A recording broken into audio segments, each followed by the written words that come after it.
kebenaran itu, tapi kita faham daripada hadis Nabi akan ada tentera Dajjal, akan ada tentera-tentera Imamul Mahdi yang akan berperang secara berdepan. Dan salah satunya tentera itu akan keluar daripada tentera Dajjal itu akan keluar daripada Iran. Wallahu a'lam ustaz tu cakap.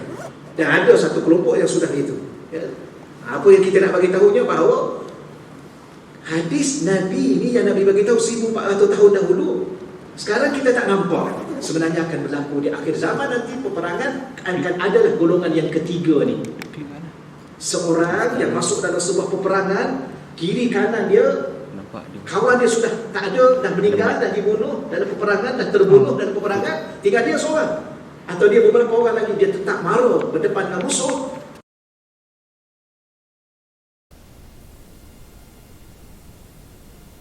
Kita lihat yang muka surat 57 tu. Allahumma salli ala sayyidina wa maulana Muhammad. Baik, sekiranya Allah mencintai kepada seseorang hamba, Allah akan mengurniakan kepadanya taufik untuk bermujahadah di dalam amal ibadah. Itu golongan pertama tadi, golongan yang sanggup bangun pada waktu malam untuk baca Al-Quran. Ya. Bagaimana dia mampu untuk bangun dan membaca Al-Quran? Golongan ini adalah golongan yang dicintai oleh Allah, sehingga Allah kurniakan kepadanya taufik untuk bermujahadah dalam amal ibadah. Ya, orang yang dapat bangun malam ni bukan sembarangan juga. Allah bagi taufik dan hidayah kepada dia. Maknanya, tapi ditulis kat sini taufik. Ya, saya dah tahu beza antara taufik dan hidayah. Hidayah ni Allah bagi kepada kita petunjuk dan Allah biarkan kita berjalan dengan petunjuk itu. Taufik ni Allah bagi kita petunjuk dan bimbingannya sekali. Macam contoh saya contoh kita nak pergi satu tempat yang tak pernah kita sampai. Ya, kita tanya seorang tu, dia dah sampai dah, nak pergi mana? Pergi Johor lah, pergi Johor Bahru. Tuan pernah sampai ke Johor Bahru tak? Setengah. Boleh tak bagi petunjuk pada saya sebab saya nak pergi sana? Dia pun kata nak ambil highway ni, masuk sini, exit sini, sampai sini. Dia tak, okey, kita pun okey dah, terima kasih. Kita pergi sendiri. Itu hidayah. Hidayah kan? Satu lagi, dia cakap kat kita, okey lah, begini lah, saya pun kebetulan nak pergi ke sana juga. Dia naik kereta saya lah, saya bawa.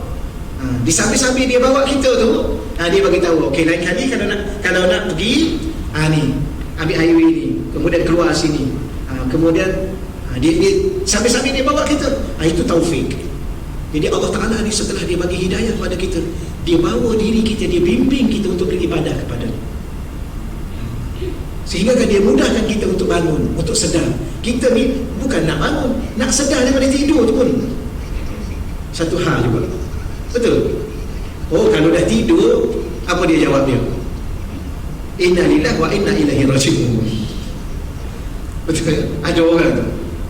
Jadi nak sedar tu, okey. Ada orang pula dah sedar lah, tak bangun juga. Berkelip. Apa tu? Tak boleh tidur. Yalah, kalau dah tak boleh tidur, pergilah ambil wudu. Tak apa dah, besok lah. Ada orang dah bangun dah masuk tandas dah pun, keluar tidur balik. Betul tak? Macam pernah kan? Tak, saya cerita saya dah masuk tandas, keluar termenung, sambung sikit lagi dah. Tu apa tu? Hidayah dah ada dah, tak ada taufik. Jadi ya Allah, tolong kau kejutkan aku, ya Allah, aku nak tidur, bagi tahu pada Allah nak tidur ni. Ya Allah, aku nak tidur malam ni, ya Allah. Kau pun tahu sebenarnya, ya Allah, kau tahu aku nak tidur, ya Allah. Tapi sampai masa yang sesuai untuk diri aku, ya Allah. Sebab setiap orang ada kesesuaian masa. Ada orang tak boleh bangun pukul 3. Kalau dia bangun pukul 3, besok pagi dia sambung lagi, Pak mengantuk. Ya, ada orang dia bangun pukul 4, ada orang dia bangun pukul 5, ada orang pukul 5. Okeylah, jadi sesuai dengan kita, ya, dengan kemampuan kita. Maka ya Allah, setelah kau sedarkan aku, ya Allah, kau beri tenaga kepada aku, kekuatan untuk aku masuk dalam tandas. Kemudian aku pergi ke bilik air ke, aku nak mandi ke, bagi tahu lah. Dia kadang-kadang kita dengan Allah ni sebenarnya kita kena jadi macam kanak-kanak, sebagaimana seorang anak dengan ibu dia, seorang anak dengan ayah dia. Nak makan sesuatu makanan pun minta mak yang suap, nak mandi pun mak yang mandikan, nak pakai baju pun mak dah siap tu baju tu, siap dengan seluar, dah gosok tu, mak tolong pakaikan boleh. Semua mak dia, nasi dah tak ada siap dah, mak suap mak, Ayah dah sediakan apa semua sekali. Ayah tolong ayah. Kalau kita semua dengan Allah tu kita macam tu. Dan Allah terlalu cinta orang yang macam ni. Kenapa? Orang yang menzahirkan dirinya berhajat kepada Allah. Tu minta semualah insya-Allah ya. Allah. Okey ke mengajar hari ni? Saya rasa perlahan lah jiwa saya hari ni. Pernah rasa jiwa yang perlahan. Jiwa yang tak kuat. Dia tak kuat. Astaghfirullahalazim. Ya. Allah. Baik, kemudian golongan yang pertama, mereka bermujahadah dengan menahan dirinya daripada banyak tidur melalui berjaga malam untuk beribadah kepada Allah. Walau bagaimanapun ada satu perkataan mujahadah. Apa makna? Kesungguhan daripada diri kita sendiri untuk melawan nafsu kita. Yang ni Allah nak tengok dulu. Allah nak tengok apa? Betul-betul nak bersungguh tak? Allah Ta'ala ni, saya belajar dengan syekh saya, satu benda yang Allah nak sangat pada kita, Allah nak kesungguhan jiwa kita. Betul ke kita nak? Nak apa? Nak masuk syurga. Betul ke kita nak? Nak apa? Nak jadi orang soleh. Ke main-main? Kalau syekh saya dia sebut apa? Sidik, jujur, benar. Kita bahasa kita, betul ke? Betul? Kita tanya kawan kita, betul ke you ni? Betul? Ya, betul. Dalam bahasa Arab, sidik, benar tak? Benar tak nak masuk syurga? Ya, benar. Bangunlah malam, paksalah diri, mengantuk, tahanlah sekejap. Penat pun tahanlah sekejap. Lama-lama Allah bagi kita taufik, kita akan jadi ringan setelah itu, mudah setelah itu. Allah nak tengok kita dulu. Kalau syekh saya dulu dia tanya maza turidu haqiqatan, ataupun dia jawabkan perkataan maza turiduna haqiqatan, apa yang kamu nak sebenarnya? Kalau kita nak berguru dengan seorang guru, dengan syekh, dengan seorang murabbi mursyid, adakah sekadar kita nak seorang murabbi yang membimbing kita? Sebenarnya tidak. Kita nak seorang murabbi itu apa sebenarnya yang kita nak? Macam tu, saya rasa contoh lain. Ada seorang ni, dia nak ilmu, kemudian dia nak masuk universiti. Dia nak masuk universiti kan, dia nak ilmu. Kenapa nak masuk universiti? Ialah sebab universiti ni kan dia punya tahap apa pengajian dia, tahap tinggi, pengajian tinggi. Jadi nak apa? Cuba beritahu, nak apa? Nak ilmu kan? Ya. Kalau nak ilmu kat masjid banyak, tiap-tiap malam ada. Tak nampak pun. Nak masuk universiti kan? Ya. Macam mana? Apa yang nak? Ni nak contoh lain. Tadi tuan-tuan dan puan-puan dah lepas dah tanya anak tu, apa nak masuk universiti? Ya ke nak masuk universiti? Ke abang nak apa? Nak sijil kan? Ya, nak sijil universiti kan? Bukan nak masuk universiti sangat, nak sijil tahap universiti tu, BA. Betul? Ya ke nak sijil? Ke nak kerja? Nak kerja kan? Kalau nak sijil nak gantung kat rumah gitu? Tak, nak kerja. Ya ke nak kerja? Cakap elok-elok, nak kerja ke nak duit? Sudah. Yelah, nak duit lah. Jadi bukan nak kerja sangat kan, nak duit lah kan? Kalau kerja tak ada duit, nak apa? Nak duit. Ya ke nak duit? Ya ke nak duit? Cuba cakap elok-elok. Ya ke nak duit?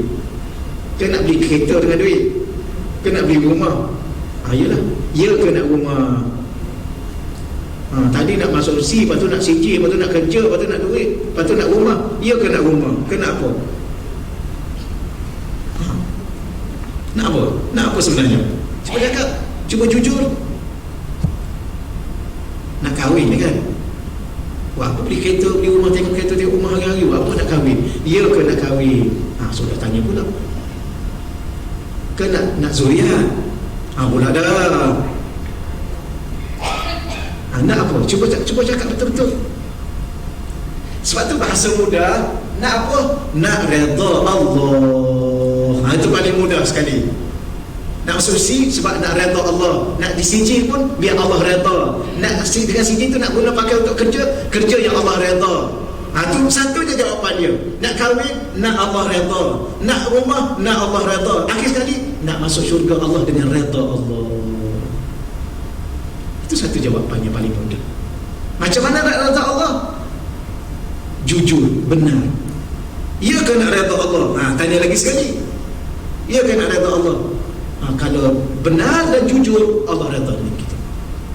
Sebab Allah nak tengok itu. Betul ke? Betul ke? Ya ke nak masuk syurga? Ya. Okey, kalau betul. Kalau betul, bangunlah malam.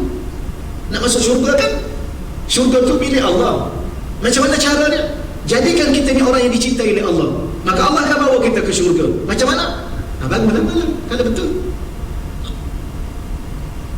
Maknanya kalau tak nak bangun malam untuk baca Quran, berkira sangat diri itu masih penat, berkira sangat diri itu mengantuk, mengutamakan mengantuk daripada mengutamakan penat daripada nak bangun malam, itu tak betul. Maknanya tak betul lah nak masuk syurga. Kalau betul, bangunlah. Betul. Itu sebenarnya itu saja yang saya duk mengajinya, yang syekh saya. Betul tak? Betul. Okey, betul. Sebab tu sahabat Nabi betul tak masuk syurga? Ya. Maka mereka tinggalkan segala-galanya, mereka masuk ke medan perang. Sahabat mereka mati pun, mereka berperang sampai mati. Kenapa mereka betul? Kan ada tu. Kata sahabat Nabi itu. Ya, ditinggalkan segala-galanya, ditinggalkan keluarga dia, ditinggalkan. Kenapa? Kerana dia nak ikut Nabi. Sebab apa? Sebab ikut Nabi boleh masuk syurga. Ditinggalkan Mekah. Ditinggalkan. Nama siapa tu yang pemuda yang kaya tu? Nama apa? Dia dah lah handsome. Orang Arab ni, kalau orang Arab kata handsome, memang handsome sekali.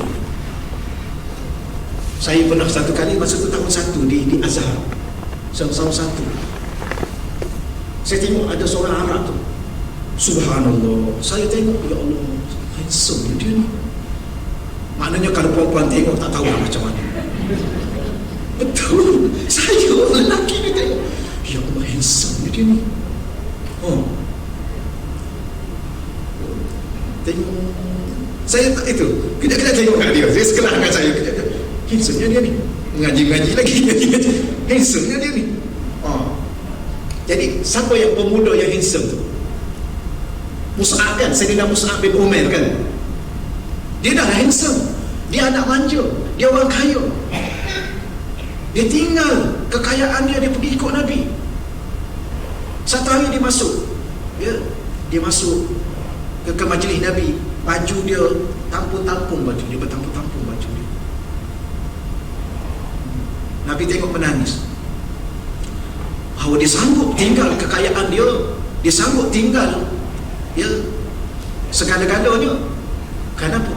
Kerana itulah betul dia nak masuk syurga. Kita ni bukan tinggal keluarga, bukan tinggal harta, tinggal tempat tidur sekejap aja, bukan tak boleh tidur lagi. Ni saya cakap kat saya ni, siapa mana ni? Tinggallah katil tu sekejap, tinggallah tilam tu sekejap, bangun je sekejap aja pun. Boleh sambung dah balik lepas tu kan. Ni balik ni boleh sambung ni.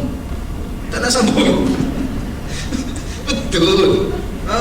Mengantuklah ustaz semalam. Tulis kat Facebook.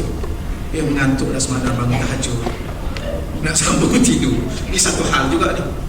Puan-puan yang tolong jaga-jaga akhir zaman ni ya.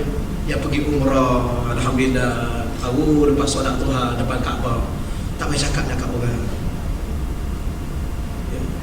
Ambil simpan kenangan. Tidak ada sebuah kenangan yang terindah sembahyang solat di hadapan Kaabah. Itu subhanallah, tak mampu untuk kita cakap dalam bahasa, tak tahu dalam ungkapan yang bagaimana. Sebab di situ Nabi pernah solat. Sahabat-sahabat Nabi pernah solat kat situ. Itulah dia. Baik. Kemudian kita baca sikit lagi. Golongan yang kedua, mereka bermujahadah dengan mengeluarkan sedekah daripada harta yang dimilikinya agar mendidik hatinya untuk tidak mencintai harta dunia. Ini salah satu daripada kenapa Allah cinta sangat pada kita, kerana kita sudah membuang cinta dunia. Ini dia punya huraian dia. Ya, orang bersedekah ni adalah orang yang sedang membuat satu latihan mengeluarkan cinta, perasaan cinta kepada dunia itu daripada diri dia. Sayang pada dunia. Allah, siapa tak sayang kan? Kita cari penat-penat, keluar pagi balik malam dengan jamnya, dengan apanya. Sayanglah harta kita tu kan, sayanglah duit kita tu. Tapi orang ini hebat. Dia boleh keluarkan duit dia masuk dalam tabung masjid, tabung anak yatim, dia bantu orang apa semua sekali. Orang hebat. Dia keluarkan cinta kepada harta dia, dia keluarkan cinta dalam hati dia kepada dunia. diberi kerana Allah, maka orang ini layak untuk dicintai oleh Allah. Itulah rahsia dia. Allah. Bahkan bukan setakat itu, bahkan dia menyembunyikan sedekahnya daripada pengetahuan orang lain agar terpelihara riak dia dan sum'ah. Dia jaga pula dah, dia ada keluarkan cinta dunia, dia cinta pada harta dia dah keluarkan dia daripada hati dia, tapi disembunyikan lagi. Dia tak nak orang tengok dia, dia tak nak riak, tak nak tunjuk-tunjuk. Dia takut orang puji dia. Kerana puji itu pun kadang-kadang ada orang ni dia suka juga dipuji, suka dipuji. Ini bahaya juga. Maka dia tak nak yang tu, dia tahan awal-awal, dia sembunyikan supaya orang tak tahu, maka orang tak puji dia, dia pun selamat, orang lain pun selamat. Yang kedua sum'ah. Sum'ah ni nak dengar orang cakap apa. Ada orang suka dia buat sesuatu, dia nak dengar ada orang cakap. Macam dia baca Quran sedap-sedap kan, dia pun dengar ada orang cakap. Ada punya, sedap lah suara you, baguslah you bacaan you. Dia pun rasa bagus. Allah sekarang kena jaga sungguh-sungguh dah ya. Dunia sekarang ni dunia yang pernah mudah sangat kita terjerumus. Baca Quran dalam Facebook, live, baca Quran live dalam Facebook, live. Macam mana? Kalau dia buat program lain, ada juga ustaz kita, ustaz-ustaz kita ada, dia buat program mengaji secara live. Itu lain. Ni dia mengaji sendiri. Wallah alam lah. Tapi harap-harap dia ikhlas, harap-harap tu. Tapi susahlah dia mempamerkan diri dia, dia menonjol-nonjolkan diri dia dalam beribadah kepada Allah. Ini bahaya. Ini bahaya. Termasuk apa pun. Tapi kalau dia ada sesuatu yang contohnya dia nak terbiahkan, dia nak terbiah masyarakat, tapi itu salah pada diri dia lah, tapi membahayakan diri dan membahayakan orang lain. Golongan yang ketiga ialah mereka bermujahadah untuk mengorbankan nyawa mereka di medan perang, melawan perasaan takut kepada mati. Ini rahsia dia. Ya, Allah cinta kepada orang yang orang panggil apa? Sanggup korbankan diri dia dan sanggup korbankan perasaan takut kepada mati. Orang takut mati, ada orang ni tak nak sebut pun mati. Golongan apa yang bangsa apa, satu bangsa tu yang dia kalau cakap mati tak payah. Ya, angka yang menunjuk angka mati pun dia tak nak. Bukan cakap mati pun, angka mati. Nombor berapa? Nombor 4. Angka 4 tak mau. Kenapa? Angka tu angka mati. Mana ada angka mati? Dia telah mati. Angka mana ada mati? Allah Rabbi. Jadi sesiapa yang sanggup masuk ke medan perang, dia tahu masuk ke medan perang tu pasti dia akan mati 50-50 antara hidup dan mati, tapi dia masuk juga, dia tak takut. Kenapa? Bukan takut pada, dia tak takut mati. Orang ini untuk menyahut seruan jihad agar tertegak kalimah Allah dan keadilan, orang ini akan dicintai oleh Allah Subhanahu Wa Taala. Gila ya. Baik, kita terus hadis yang ke atas ya, atas asyar. Hadis ini agak panjang ni. Ya, dia satu muka setengah. Okey, An-Mutarrif bin Abdullah bin Syikhir, daripada sahabat Nabi Sayyidina Mutarrif, beliau berkata, balaghani an Abi Dzarrin. Balaghani telah sampai, terjemah dia tengok muka sakti 59 tu. Tolong tengok jugalah terjemah tu. Kalau saya salah terjemah ya, saya nak baca terus dalam bahasa Arab. Kalau saya baca bahasa Arab dulu, saya baca terjemah pula, kemudian nak urai, rugi masa. Ya, rugi masa kita. Jadi saya setakat mana saya dapat faham tu. Tuan-tuan kalau nak tengok bahasa Arab pun lagi baik, kemudian kita tengok pula terjemah tu. Ya, kalau kita tak apa-apa faham, kita tengok terjemah. Jadi Sayyidina Mutarrif ni berkata, balaghani, telah sampai kepada aku, an Abi Dzarrin, ia daripada Sayyidina Abi Dzar, hadisun, satu hadis daripada hadis-hadis Nabi sallallahu alaihi wasallam. Dia dah sampai berita kepada aku dapat tahu dia sebuah hadis, dia daripada hadis ini daripada Sayyidina Abu Dzar. Fakuntu uhibbu an alqahu falaqaituhu. Maka aku katanya uhibbu, ya, suka untuk bertemu dengannya. Ya, aku rasa suka nak bertemu dengan dia. Tengok sahabat-sahabat Nabi ni, bila mana dengar ada satu hadis, ya daripada sedinan Nabi SAW, maka dia rasa suka, ya, biasa nak dengar. Sebab tu kita, alhamdulillah kita dia di samping kita duduk tengah baca ni, biar ada rasa suka. Seronoknya saya pagi ni Ustaz, kenapa saya dengar banyak dah hari ni, dah saya dengar dah 2 dah hadis Nabi. Allah, macam kita dulu dah kan, kadang-kadang kita ni kalau kita hargai ibu dan ayah kita ni, ya, kadang-kadang kita, kalau kita yang kita ni anak yang bawa-bawa kat bosu, anak-anak yang tengah-tengah, kita jumpa, kita kena jumpa abang kita, ya, abang boleh cerita sikit tak? Yang abang ingat mak kita cakap apa dulu, ayah kita cakap apa dulu, nak dengar lah, seronoknya dengar. Sebab kita mungkin tak sempat, atau sempat tapi mungkin tak ingat semua. Ni anak yang menghargai, ya. Macam kadang-kadang kita sampai sekarang pun kita ingat kan, ya. Saya ingat mak saya kata, jangan berlalu dalam hidup ini satu hari tanpa Al-Quran. Jangan hidup ni berlalu, sesibuk mana kita pun, jangan berlalu kehidupan kita ni satu hari tak ada satu ayat pun kita baca Al-Quran. Kita kata, ya solat tu macam mana? Solat tu memanglah, ya solat tu, tapi biar ada masa untuk baca Quran. Yang ni kan kadang-kadang ada, ya, ada kadang-kadang hidup kita ni tak tahulah sibuk apa, kita pun tak tahu apa nama sibuk kan. Sibuk dah hari ni sampai tak sempat baca Quran, sibuk dah hari ni sampai tak sempat nak berzikir, sibuk dah hari ni sampai tak sempat nak berselawat. Apa nama sibuk tu? Sibuk tu memang sibuk. Sibuk tu nama apa dia? Sesibuk ke apa? Ni nama pun. Apa nama yang paling sibuk? Sebab tu saya kadang-kadang kan, saya tengok, saya pergi mengajar kat masjid kan, saya tengok ada orang dengar kemudian dia tidur.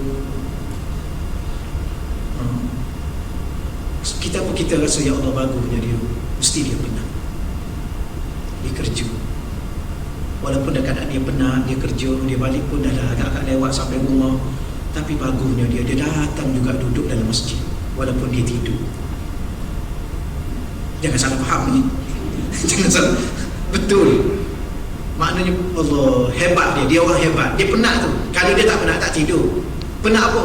Lah daripada pagi keluar rumah dengan jamnya, dengan apanya, kemudian pergi kerja satu hari tempat kerja, subhanallah, dengan banyak kerjanya, kemudian dia balik pula dah sampai sempurna nak maghrib, dia mandi, dia apa, dia pergi juga, dia nak dengar kuliah, nak datang solat jemaah.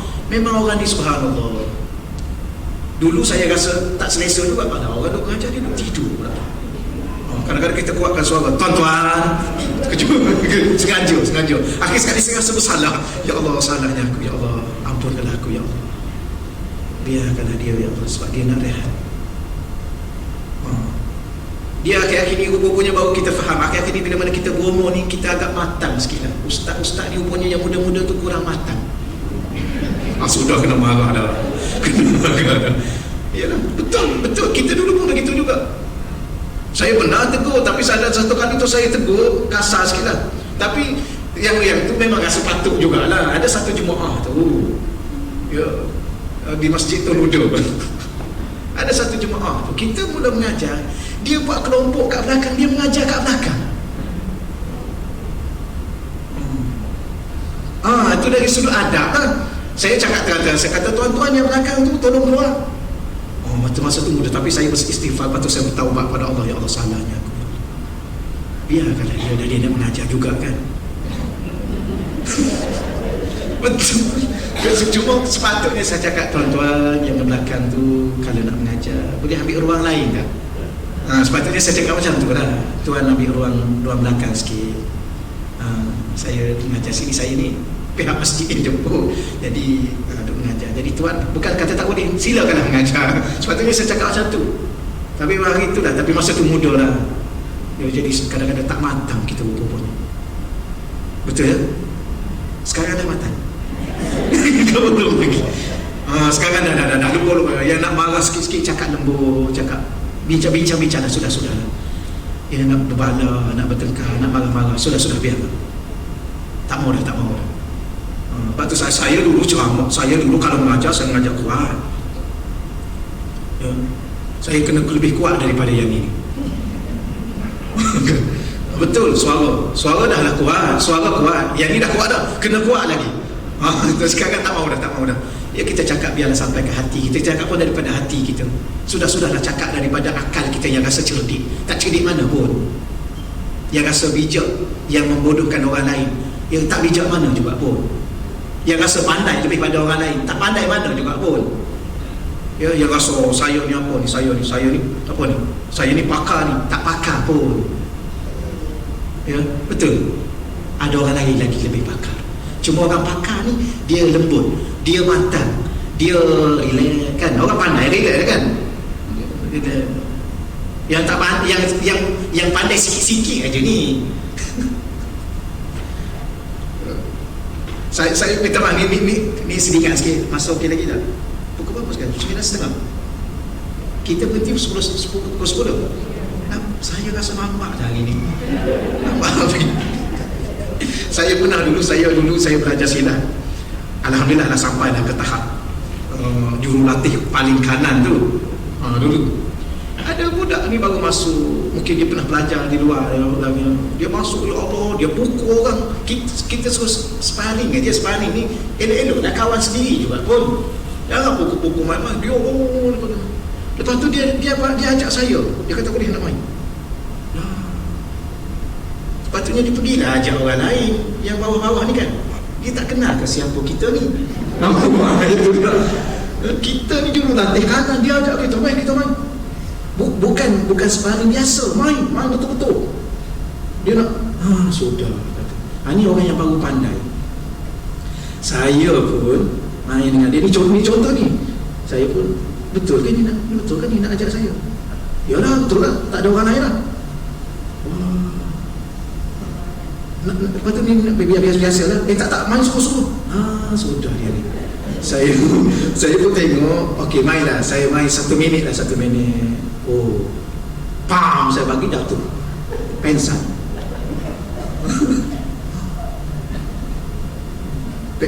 Bukan pensan betul lah. Pam. Memang dia kata, saya kena buah mana tadi ya? Dia sendiri pun dia tak tahu, dia dah kena satu buah yang dia pam habis. Tak adalah berapa nak cerita lama-lama dulu. Sebab tu kadang-kadang orang ni baru pandai. Sama juga ustaz-ustaz ni yang baru keluar universiti, yang baru rasa pandai, kemudian habis orang masuk neraka, habis semua sekali. Dia seorang masuk syurga. Dia ni tak boleh, yang semasa Yasin tak boleh, tahlil tak boleh, yang Yasin pada Jumaat tak boleh. Bila orang masuk neraka. Ni tak matang. Dulu kita sama juga macam tu. Kita marah orang terang-terang, tak boleh. Ya, kita kena hormat. Termasuklah orang datang kuliah, orang tidur, biarkan dia penat. Betul, jujur saya cakap, bukan nak sindir. Kalau nak tidur je lah. Betul saya cakap ni ya. Allah, dia boleh datang duduk sini pun, subhanallah. Itu satu rezeki yang Allah beri kepada dia, yang kita kena hormat pada dia. Belajarlah untuk menghormati orang. Ni ustaz-ustaz di luar sana ni ya. Semua orang lain tak betul, you seorang pandai, you seorang hebat, you seorang pakar. Seolah orang lain pun tak belajar, you seorang yang belajar. Orang lain belajar juga, you seorang yang faham. Tak payahlah ya. Sudah-sudahlah. Dulu saya belajar, dulu saya cuba cabar ustaz-ustaz ni yang cakap besar-besar ni. Main kita berzakar dulu. Sekarang ni saya pun, ya Allah, maafkanlah aku apa yang aku buat dulu. Saya sekarang tak berhenti mengaji ni kan. Salah satunya saya nak cabar ni. Saya pergi mengaji yang ni. Saya nak cabar yang ni. Saya pergi mengaji yang ni, saya nak cabar yang ni. Yang cakap besar-besar. Saya pergi belajar 4 mazhab. Alhamdulillah selesai. Ya, pengkhususan perbandingan mazhab. Bila mana kita belajar 4 mazhab, dah selesai belajar, akhir sekali buat keputusan apa? Jangan. Rupa-rupanya yang dulu, yang nak cabar orang dulu sebab tak pandai. Bila mana dah pandai sikit-sikit, sekarang pun bukan pandai juga pun. Macam ni rupa-rupanya. Dah. Jangan buat Allah murka pada kita. Kerana apa? Sombong.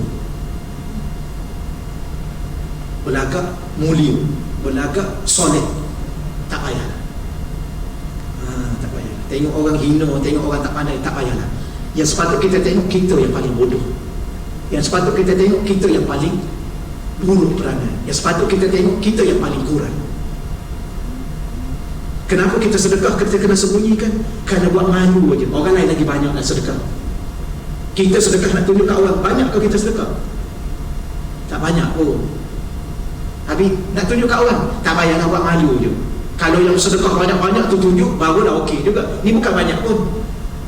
Banyak mana? Banyak ustaz, 2 juta saya sedekah. Sayyidina Abu Bakar ni semua harta dia ada sedekah. Itu pun kalau Nabi tak cakap pada kita, kita pun tak tahu. Kalau Nabi tak cakap pada kita, Nabi tanya dia, wahai Sayyidina Abu Bakar, apa yang kamu bagi? Saya bagi semua. Apa yang kamu tinggalkan pada keluarga kamu? Allah dan Rasul. Itu dicerita kepada kita. Kalau tidak, dia pun tak bagi tahu. Kenapa? Dia jujur dengan Tuhan. Sebab tu dia Siddiq, yang terlalu amat jujur dengan Tuhan. Yang dia nak hanyalah Allah. Dan Allah, dia suka kita sembunyikan diri kita. Kalau pandai pun, dia diam je lah. Tak payahlah nak tunjuk kat orang kita ni pandai. Dah tunjuk kita ni pandai, hina orang pula kata orang tak pandai. Oh, tak payahlah.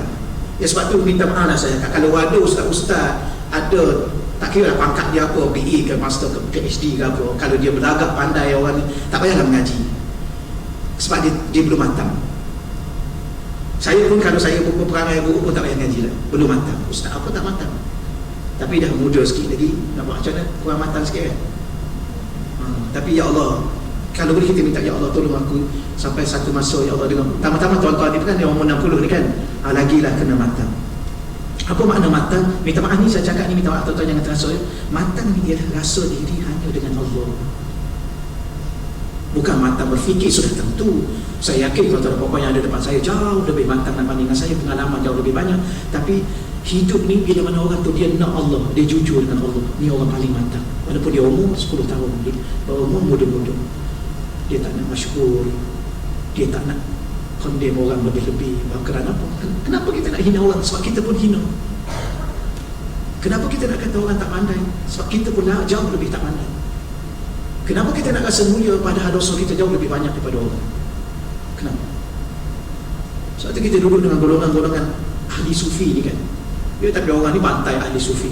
Ada seorang ustaz tu dia kata ilmu tasawuf ni macam air acang, dia kata. Air apa? Air lumpur lah, air apa? Ilmu. Padahal ilmu tasawuf ada ilmu yang menyucikan jiwa seseorang. Bila mana jiwa orang seseorang itu jiwa yang bersih, dia tak pandang orang hina, dia pandang diri dia hina. Dulu masa saya di Yaman, dulu saya belajar ada satu kitab tu. Apa makna tawaduk? Ada satu kitab tu, dia tulis apa makna tawaduk? Tawaduk ni kalau kita faham rendah diri lah.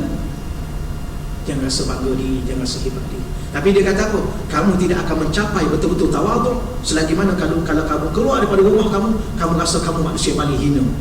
Termasuk nak banding dengan binatang-binatang pun kamu lebih hina. Kita dengan anjing, mana kita lebih hina? Kita lebih hina. Kalau kira-kira ni. Kenapa? Anjing tak ada dosa.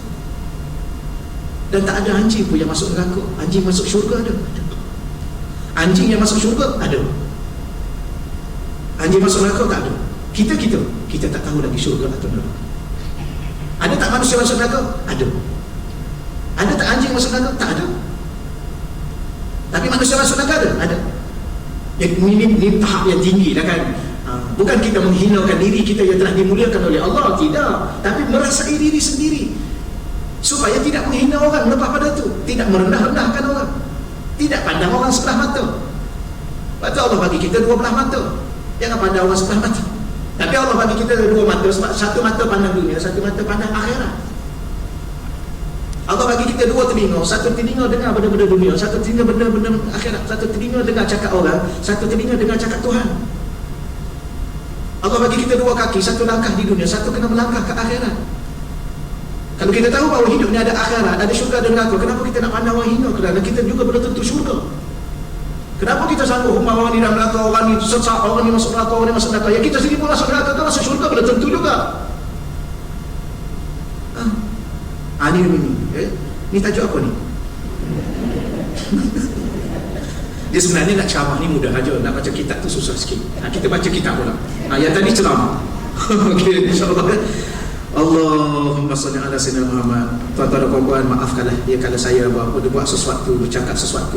Dulu saya mengajar memang saya tegas. Saya tak, sekarang pun tegas juga. Itu bukan kata tak tegas, mengajar memang kena tegas. Masalah agama kena tegas. Ya, tapi kadang-kadang kita banyak meremehkan orang, merendah-rendahkan orang, merasa diri mulia, rasa diri itu baik. Allah, satu dosa yang Allah tidak suka kepada kita. Jadi salah satu bendanya ialah sahabat Nabi ni, dia bergembira dengan kalau nak dengar hadis Nabi. Seronok sangat. Dia guna perkataan uhib. Fakuntu, aku uhibbu, sangat suka. An alqahu, nak jumpa dengan dia. Kenapa nak jumpa dengan dia? Bukan nak jumpa dengan dia semata-mata jumpa terus seronok. Ya, tapi nak dengar hadis Nabi. Maka falaqaituhu, lalu aku jumpa dengannya. Faqultu lahu, lalu aku berkata kepadanya, ya Abu Dzar, wahai Abu Dzar. Ni sahabat Nabi berbicara, wahai Abu Dzar.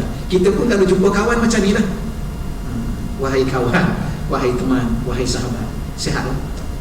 Tanya dia, sihat tak? Dia pun cakap, wahai sahabatku, alhamdulillah. Ini bahasa-bahasa yang menggambarkan lembut, kelembutan. Baik, balaghani anka hadisun, telah sampai kepadaku, dia berkait dengan kamu, kata dia, hadisun, satu hadis Nabi, fakuntu uhibbu, maka aku pun suka an alqaka, untuk bertemu denganmu, fa as'alaka anhu, untuk aku bertanya kepadamu tentang hadis tersebut. Faqala qad laqaita, maka Sayyidina Abu Dzar kata, okey, sekarang qad, sesungguhnya laqaita, kamu dah jumpa saya. Fas'al, kalau kamu nak tahu, silakan tanya. Qala, maka sahabat tu cakap, qultu, aku mengatakan, balaghani annaka taqul, telah sampai kepada aku bahawa engkau telah berkata, sami'tu Rasulullah, telah sampai kepada aku, kata mutarrif, ya, annaka, bahawa engkau, wahai Abu Dzar, berkata, sami'tu, aku telah mendengar. Sami'tu tu fi'il madhi, ya, tak tu namanya tak fa'il. Aku telah mendengar, kena letak perkataan telah. Rasulullah, ya, sallallahu alaihi wasallam, yaqul, Rasul berkata, salasatun yuhibbuhumullah, 3 golongan yang mana Allah mencintai mereka. Ni golongan lain pula ni. Yang tadi golongan yang lain, yang 3 tadi. Allah setakat ni dah masuk ke mana-mana golongan. Harap-harap itulah insya-Allah, ya. Allah izinkan kita untuk, Allah senaraikan kita termasuk salah satu golongan yang dah kita baca ni. Ni hadis yang ke-19 dah ni. Ada 3 golongan lagi. Wa salasatun yubghiduhumullah, dan ada 3 golongan yang Allah Subhanahu wa taala murka kepadanya. Ya, ada 3 golongan yang Allah cinta, ada 3 golongan yang Allah murka. Qala na'am, ya. Ya, maka dia kata, ya, ya, hadis tu telah sampai kepada aku. Macam kamu cakap tadi tu, memang ada. Na'am, ya. Fama ikhaluni akadhibu ala khalili Muhammad, ya sallallahu alaihi wasallam, dan tidak akan sekali-kali, ya, aku ni akan berdusta di atas nama khalili, sahabat rapatku, iaitu Sayyidina Muhammad sallallahu alaihi wasallam. Betul ya, dia tulis ikhali. Abu Dzar kata, seseorang lelaki, mana tak yang atas, ya, tidak mungkin aku berbohong apa. Ya, tidak, ya, betul apa yang kamu cakap tadi. Aku sendiri telah mendengar daripada Rasulullah 3 golongan yang dicintai oleh Rasulullah, 3 golongan yang dimurkai oleh Rasulullah. Ya, betul. Ya, kerana aku tidak akan sekali-kali berbohong atas nama Khalil ni. Dia dalam bahasa Arab ni, dia ada beberapa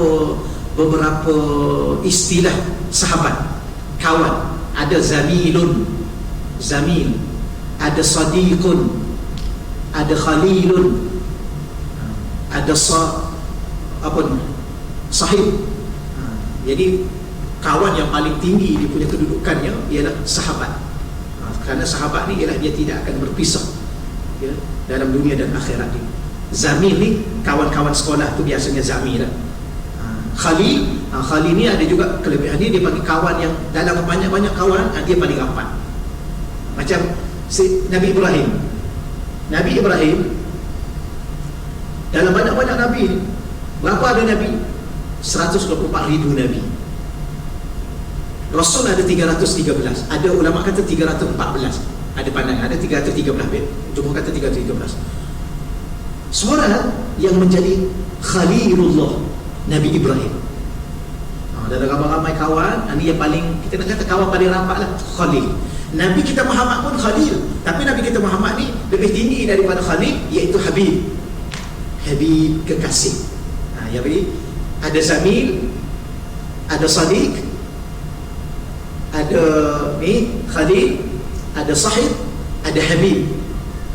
Habib ni bukan setakat kawan lah, kekasih. Tapi kekasih ni pun kawan lah kan, kawan paling rapat kan. Macam tuan-tuan dan puan-puan kan, kekasih kan, paling rapat lah kan. Kan ada orang tengah. Selagi mana ada orang tengah yang merapatkan kita, hubungan kita, persahabatan kita, itu bukan Habib. Kerana Habib ni, kekasih ni, dia tidak ada lagi ruang, hatta ruang masa, ruang waktu, ruang jarak pun tak ada di antara dua kekasih. Boleh ya? Boleh. Okey dah.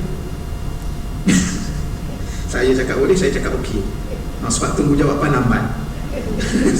Okey lah, insyaAllah. Sempatkan kita ni, ada 5 minit lagi. Tapi hari ni panjang ni, kita tak sempat habis ni. Ni baru baca terjemah ni, ringkas. Okey, baik. Kemudian salasan yaquluha, 3 golongan yang disebutnya. Qala, telah berkata kuntu man as-salasah alladhi yuhibbuhumullah azza wa jalla. Ni saya terjemah ringkas dulu ya. Maka disebutnya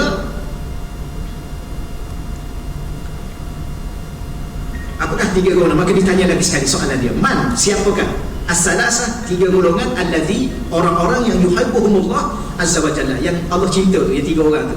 Qala, lalu Sayyidina Abu Zar mengatakan rajulun, ada seorang. Ini golongan pertama yang dicintai oleh Allah. Rajulun, seorang lelaki ataupun seseorang, ghaza fi sabilillah, yang berperang fi sabilillah. Falaqiyal aduwa, lalu dia berdepan dengan musuh. Ya, dalam peperangan itu dia berdepan dengan musuh. Mujahidan muhtasiban, dia sebagai seorang mujahid berdepan dengan musuh sebagai seorang mujahid. Mujahidan, apa makna mujahid? Seseorang yang begitu bersungguh-sungguh ia berlawan untuk menegakkan agama Allah. Muhtasiban, dalam masa yang sama dia mengharapkan pahala, redha, ganjaran daripada Allah Subhanahu Wa Taala. Dia tidak mengharapkan selain daripada itu. Faqatala, lalu dia berperang hatta qutila, sehingga dia terbunuh. Ya, dia terbunuh. Maknanya dia ini mati syahid. Ini golongan pertama. Yang ini tak perlu saya urai panjanglah sebab kita dah urai tadi.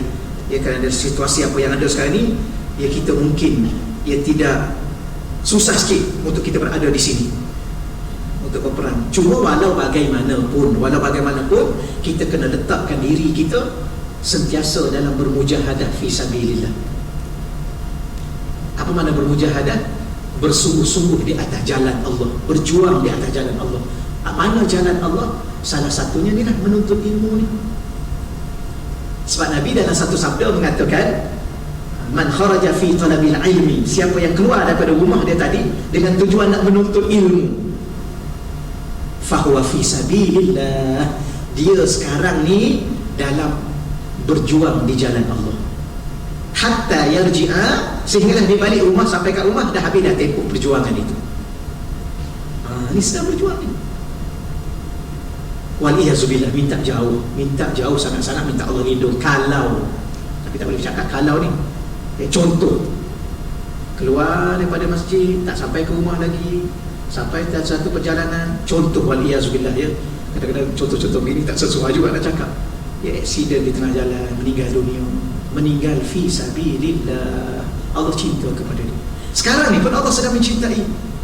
Ya, Allah mencintai penuntut ilmu, sehingga Allah letakkan penuntut ilmu itu dalam syurga, taman-taman syurga. Ya. Kita ni nak bawa orang ke taman kita lah. Kita ada satu taman yang cantik, ya, seolah seumpama taman syurga. Nak bawa orang ke taman kita tu, mesti orang yang kita sayangkan, ke orang sembarangan. Jangan bawa orang sembarangan ke taman kita. Rumah ada taman. Rumah ke hati? Hati ada taman, kan? Kita nak bawa tak orang sembarangan ke dalam taman hati kita? Ada. Mesti orang kita sayang, kan? Tadi kalau kita cakap taman, susah sikit. Dalam hati ada taman. Nak bawa orang sembarangan ke taman hati kita? Tak. Begitu juga Allah Ta'ala. Allah tak akan bawa orang sembarangan masuk dalam taman-taman syurga ni. Sebab tu tolong jaga betul-betul niat kita, biar Allah nampak, oh betul dia ni, Allah akan bawa kita lagi. Ya. Sebab ada orang dekat dalam masjid je, rumah dia tak datang je. Betul kan? Ada seorang, saya kadang-kadang kelakar juga, pakcik-pakcik. Ada satu masjid di sektor 19, kuliah subuh. Saya keluar daripada pintu pagar masjid, ada seorang pakcik tu datang, cepat-cepat. Aku datang, Ustaz. Saya kata, ya Haji, ada apa ya? Saya tadi Ustaz, saya nak tanya soalan, boleh? Boleh. Saya dengar kuliah Ustaz daripada rumah.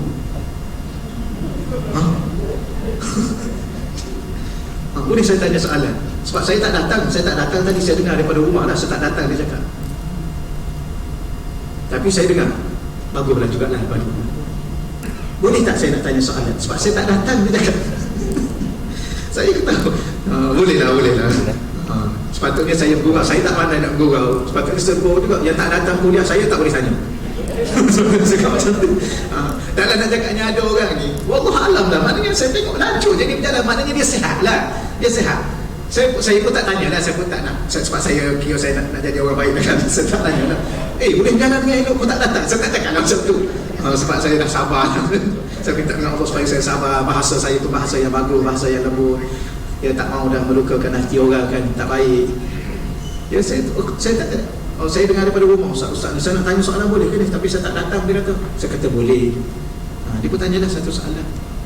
Saya pun jawab lah. Jawab, okey dah. Dah. Nak ceritanya tak datang tadi lah.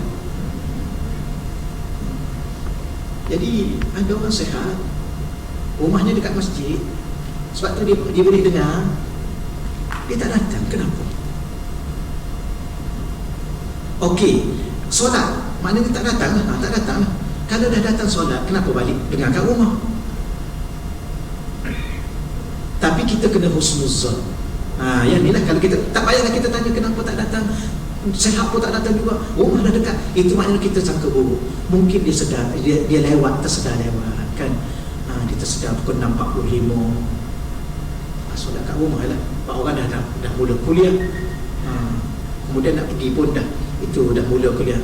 Itulah. Jadi, tapi wallahu a'lam, mungkin Allah Ta'ala ada orang-orang yang Allah nak bagi rezeki duduk dalam taman syurga, ada orang-orang yang Allah memang tak nak bagi rezeki.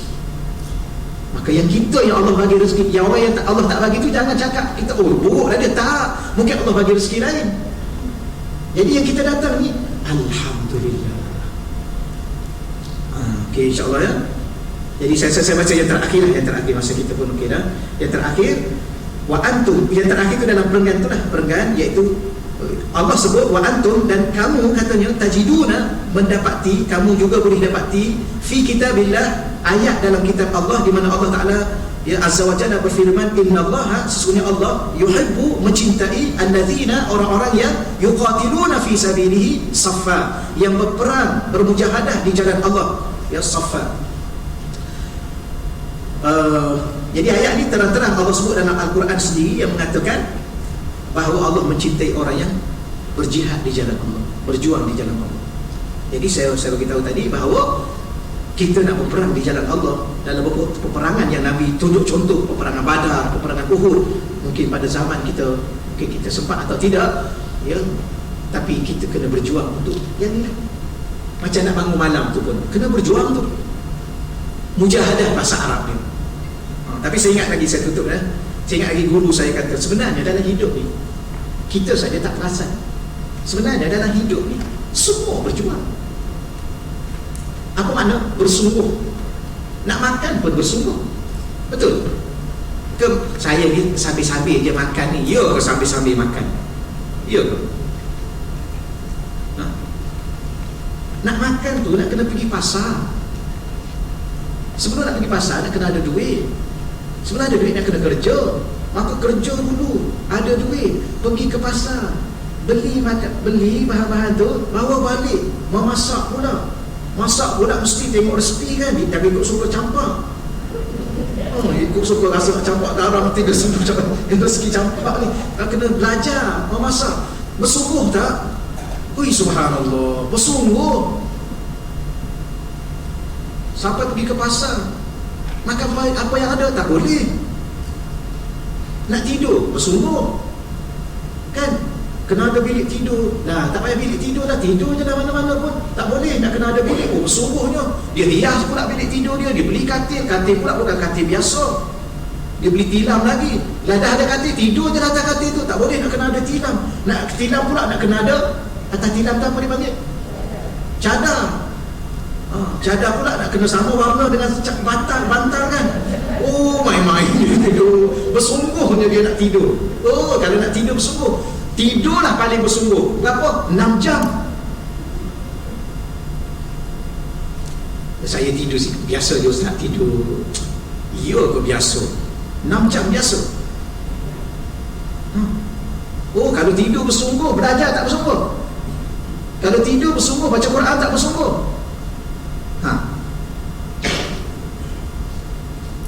Ni baju ni pun dia dah bersungguh tempah ni kan. Betul. Di butik lah apa lah, tempah-tempah pula mesti tempah sekali dengan kasut, dengan bagnya sekali. Punya bersungguh. Tuan-tuan okey tak? Tuan-tuan ni pakai betul ke ni dengan selipar, dengan baju? Orang lelaki ni, saya lah pandai tak pandai. Aku tak pandai. Tak apalah, biarlah pun sebut dah. Tapi orang perempuan memang kena bersungguh. Oh saya, ya Allah, minta maaf lah ya Allah, selama ni aku bersungguh dalam bab makan, aku bersungguh dalam bab tidur, aku bersungguh dalam bab berpakaian. Berilah juga kepada aku ya Allah, aku bersungguh untuk bangun malam, bermujahadah. Itu dalam bahasanya. A'udzubillahi minasyaitonir rajim. Bismillahirrahmanirrahim. Wassalatu wassalamu ala asyrafil anbiya'i wal mursalin wa ala alihi wasahbihi. Allahumma rzuqna fahman nabiyyin. Ya Allah, pada pagi ini kami belajar tentang hadis-hadis Nabi-Mu ya Allah. Kau rezekikanlah kepada kami kefahaman sebagaimana Kau berikan kefahaman kepada Nabi-Mu ya Allah. Wa hifzal mursalin, ya Allah, berilah kekuatan hafazan, kekuatan ingatan terhadap apa yang kami belajar ya Allah, sebagaimana Kau berikan kekuatan hafazan kepada para rasul-Mu ya Allah. Wa ilhamal malaikatil muqarrabin, ya Allah, dengan ilmu-ilmu ya Allah Engkau ilhamkan kepada kami dengan ilham yang bermanfaat untuk dunia dan akhirat kami ya Allah, yang menambahkan ilmu kami ya Allah, sebagaimana Kau berikan ilham yang baik kepada para malaikat yang dekat denganmu ya Allah. Allah marzuqna futuhal arifin, ya Allah, Kau bukakanlah kepada kami pembukaan pintu-pintu ilmu, sebagaimana Kau bukakan pintu ilmu yang luas dan mendalam kepada para arifin, orang-orang yang mengenalmu ya Allah. Ya Fattah ya Alim, ya Fattah ya Alim, ya Fattah ya Alim. Dan kami juga ingin berdoa kepadamu ya Allah, Kau rezekilah kepada kami ilmu dan amalnya ya Allah, dan kesungguhan dalam beramal ibadah kepadamu ya Allah, bermujahadah dalam menjaga diri kami sebagai hamba kepadamu ya Allah. Rabbana atina fid dunya hasanah wa fil akhirati hasanatan wa qina adzabannar. Wa sallallahu ala sayyidina wa maulana Muhammad walhamdulillahi rabbil alamin. Taqabbalallahu minna wa minkum ya karim.